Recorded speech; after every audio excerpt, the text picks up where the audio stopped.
Welcome back, my friends. Currently, we're on day 310 of Russia's disastrous invasion of Ukraine, and Ukraine was battered with a fresh wave of Russian missile attacks yesterday morning in Kyiv and many other cities around Ukraine. They awoke to yet another massive attack of Russian missiles targeting their civilian power grid. Now, the good news is that the Ukrainian military is getting very good at shooting down and intercepting these missiles. 54 of these 69 cruise missiles were successfully intercepted, along with 11 Iranian drones. The bad news is that means 15 potentially hit civilian targets. These missiles, when shot down, fall out of the sky. They hit residential areas. Their destruction can be seen everywhere. And I always want to emphasize with these targeted attacks against the civilian power grid, Russia is doing this because they don't know how to militarily defeat the Ukrainians. If they could use their long-range precision weapons to successfully defeat the Ukrainian military, they would do that. So, out of desperation, they are targeting the civilian energy power grid. Now, this plan to freeze out Ukraine this winter, we're already heading into January, so this plan isn't going to work. So hopefully, as their remaining stockpile of long-range precision weapons dwindles, some estimates are they can only make about 5 or 6 of these missiles a month, so they just wasted almost a year's worth of production to only have basically a 15% success rate at hitting their targets. The next headline I want to share with you comes from the New York Times, and this title is absurd. Hardline positions by Russia and Ukraine dim hope for peace talks. The problem with this headline is it equates the Russian side with the Ukrainian side. It gives both sides equal weight and equal blame for this war. So let me translate this headline from you. Kremlin says Ukraine's unreasonable demand of not being occupied by Russia is preventing peace talks from taking place.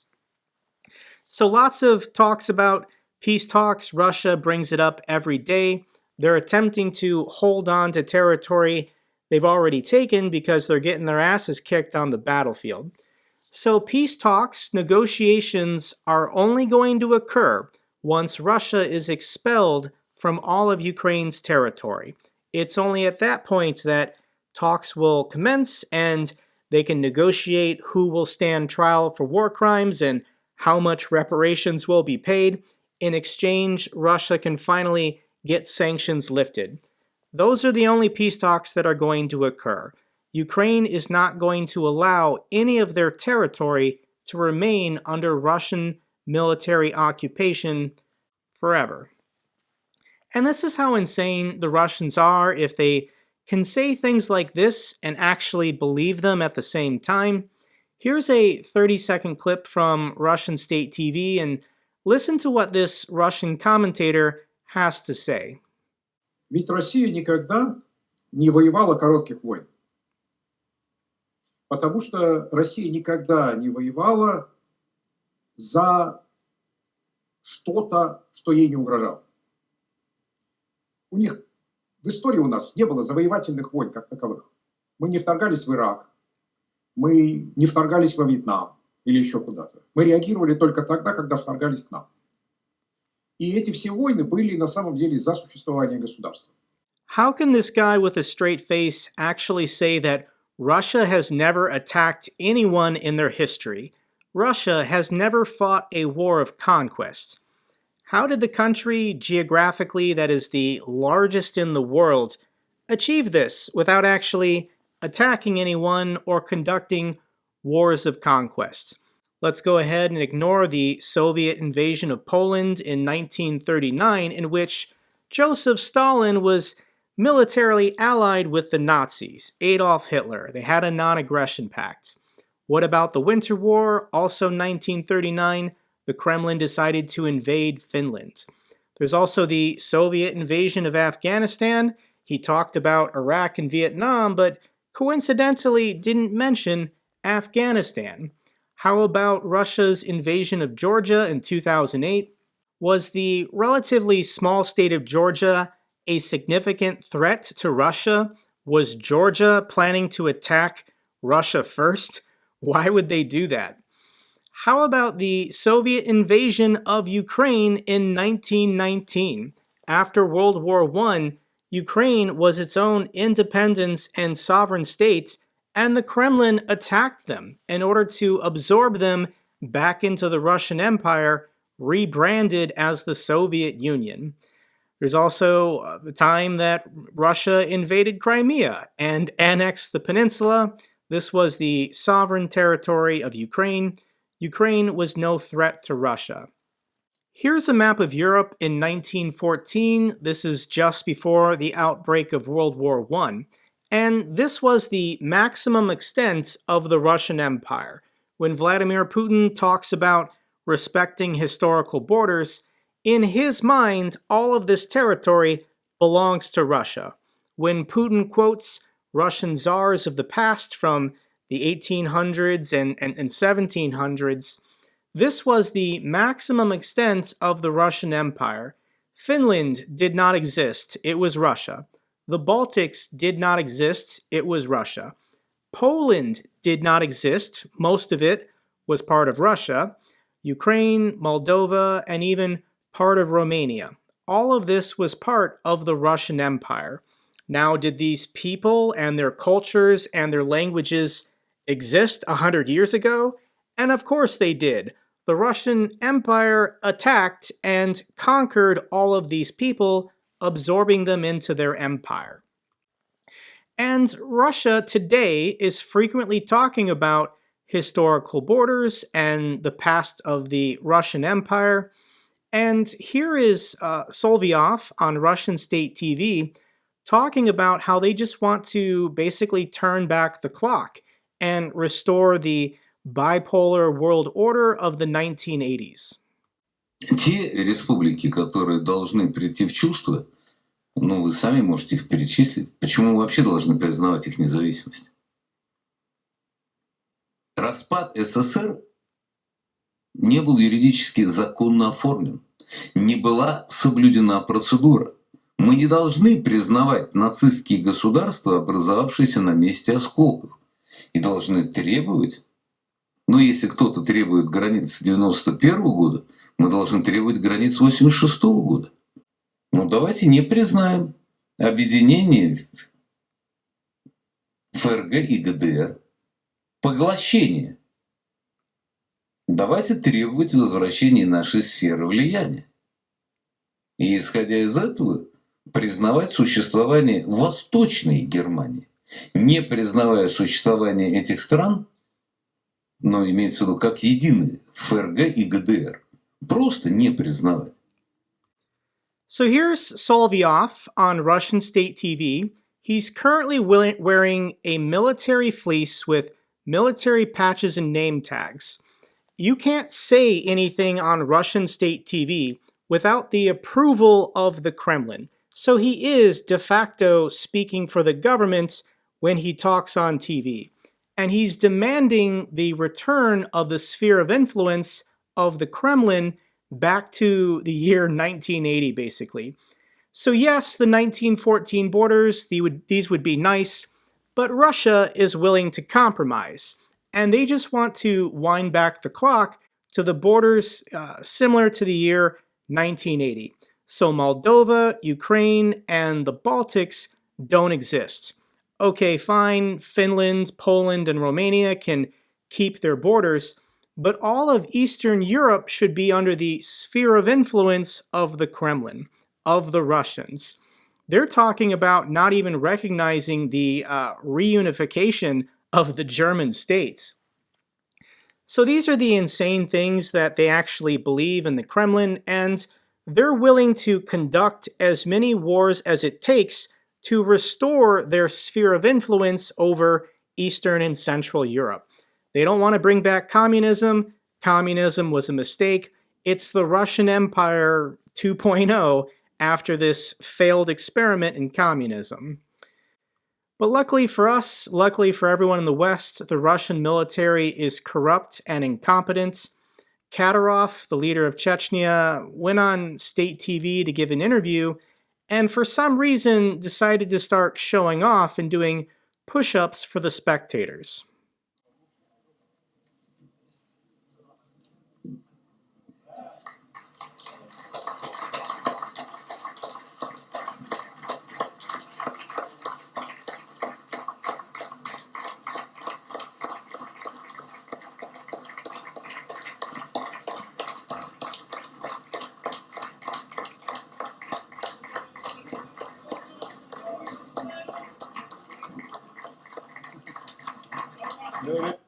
So how many push-ups did Kadyrov just do? And the answer is 0. He just did 0 successful military push-ups. Unlike Kadyrov, I actually served in the military and had to take a yearly physical fitness test.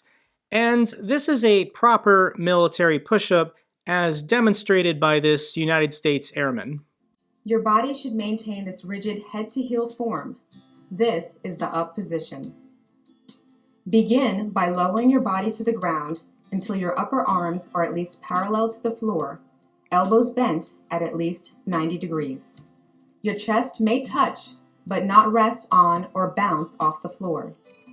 The push-up is completed by returning to the start position with your elbows fully extended, but not locked, as this could cause injury. So elbows at 90 degrees in the down position, elbows fully extended in the up position. Kadyrov can't even do a real push-up. Let's check in with Dmitry Medvedev, and Medvedev calls for recent Russian emigres to be banned from returning. Former Russian President Medvedev said that designating Russians who left the country in the wake of Russia's invasion of Ukraine should be declared enemies of society, and suggested they be banned from returning to Russia for the rest of their lives. Medvedev's proposed term, enemies of society, echoes the Soviet-era term, enemy of the people, which was widely used to justify execution, deportation, or imprisonment during Stalin's rule. So Medvedev is being the hardliner, saying we should expel these people, we should take away their passports, citizenship, or increase taxes on them if they refuse to come back to Russia. Meanwhile, Defense Minister Sergei Shoigu is saying partial mobilization is complete in Russia. There are no more additional rounds of mobilization coming. So what they're doing here is they're playing good cop, bad cop. Medvedev's the bad cop, Shoigu's the good cop, and they're trying to entice as many of these Russian men of military age to come back to the country, because what's coming for them is there's going to be another round of mobilization. Russia's going to snatch another couple 100,000 men off the streets and force them into the military.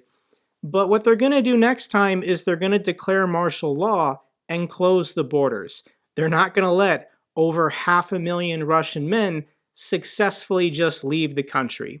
4 months ago, with their last partial mobilization, they weren't ready. They maybe weren't even expecting that to happen.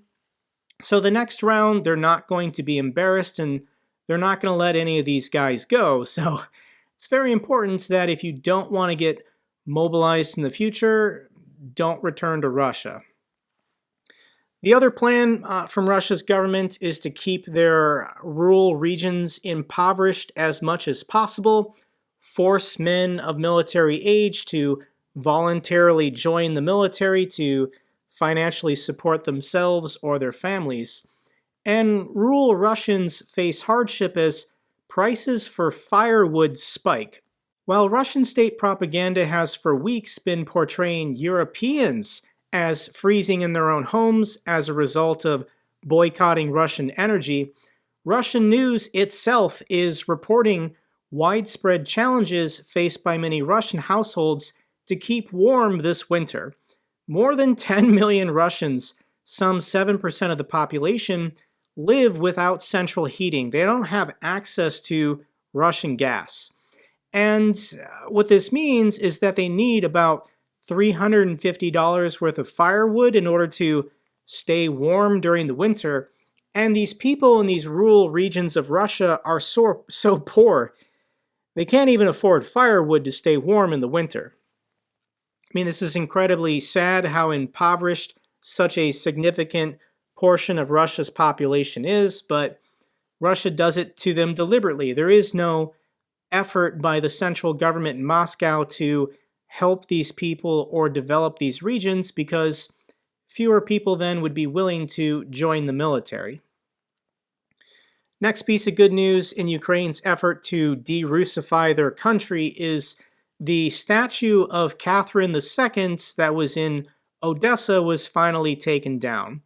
This is absolutely the correct move. Odessa is a Ukrainian city, and Catherine II was a Russian empress, czarist. I don't know what the female word of czar is, but the statue was replaced with a Ukrainian flag.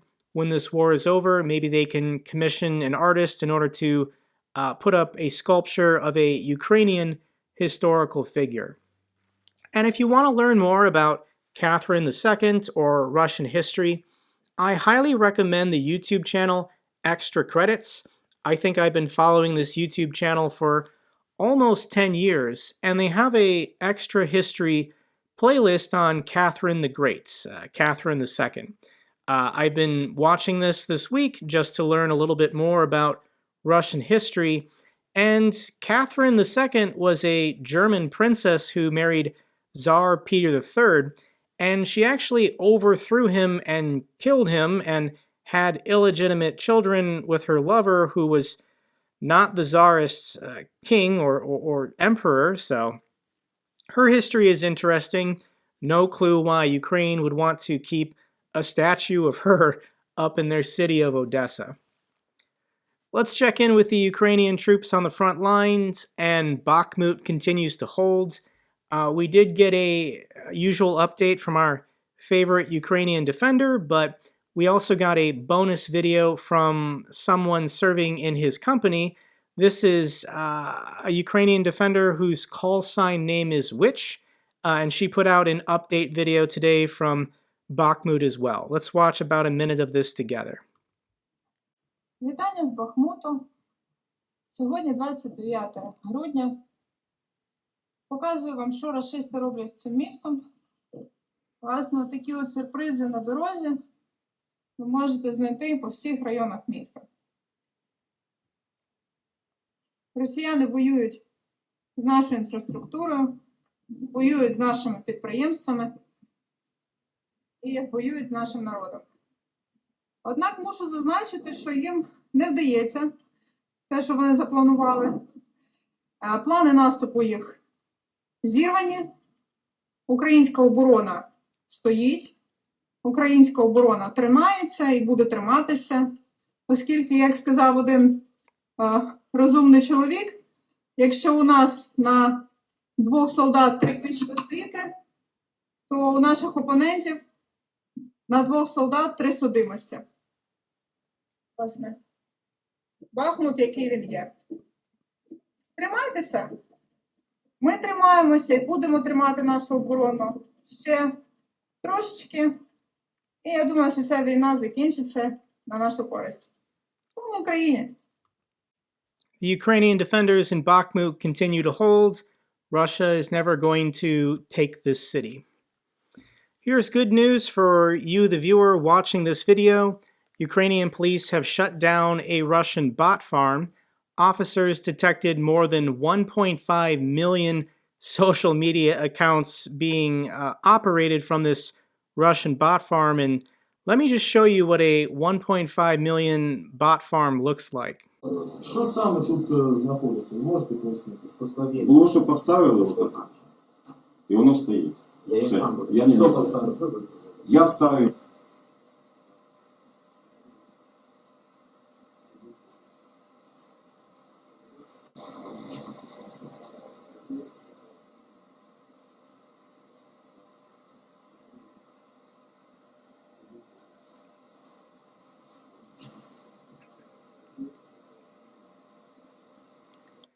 So the reason why I don't engage with people who support Russia on social media is there's a very high percentage that it's a bot, it's a computer.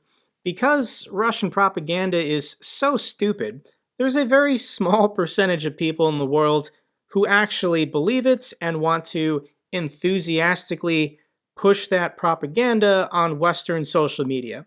Yes, they still exist, but I'm convinced that a majority of them are just bots, as Russia sees this as their only successful way to get their message out. Final story I have for you is a sad one, but it concerns a Ukrainian defender by the name of Vlada Chernyhik.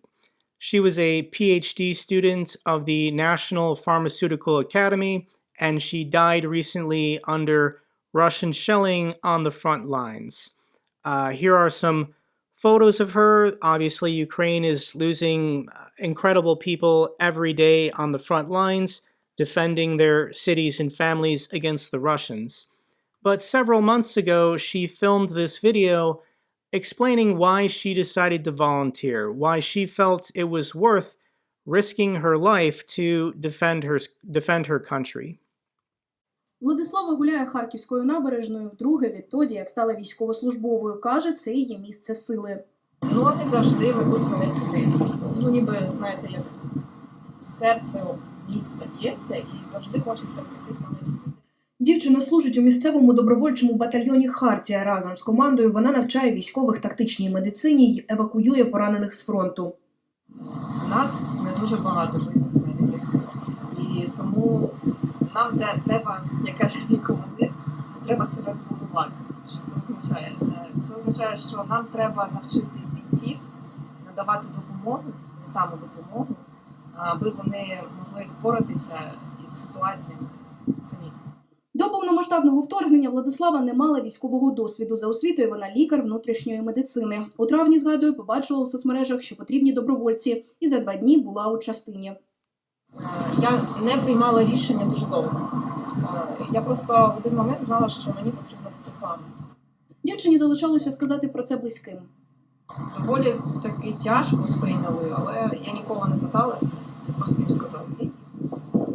Владислава каже, після війни планує продовжити займатися тактичною медициною і закінчити медичну аспірантуру. That's all for this update video. Glory to the heroes, glory to Ukraine. If you found this video informative, give me a thumbs up, best way to support my channel. Comments or questions, let me know down below. I love hearing from you guys. Till the next video, take care, be safe.